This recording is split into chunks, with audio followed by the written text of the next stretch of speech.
రోజు ఉదయమే అల్పాహారం కోసం ఏం చేసుకోవాలా అని రకరకాల పిండిలతో రకరకాల ఆయిల్తో ఏదో ఒకటి చేసుకుని ఇబ్బంది పడే కంటే ఆరోగ్యకరమైన బ్రేక్ఫాస్ట్ కావాలి అనుకునే వాళ్ళకి అద్భుతమైన రెసిపీ ఇది.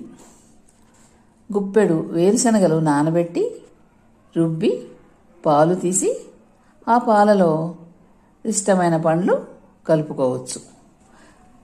అంటే అరటిపండు, డ్రై ఫ్రూట్స్ లాంటివి అయితే మరీ మంచిది, అవి రుచిని పెంచుతాయి. ఇంకా రుచి కోసం కొంచెం తేనెను కూడా కలుపుకోవచ్చు.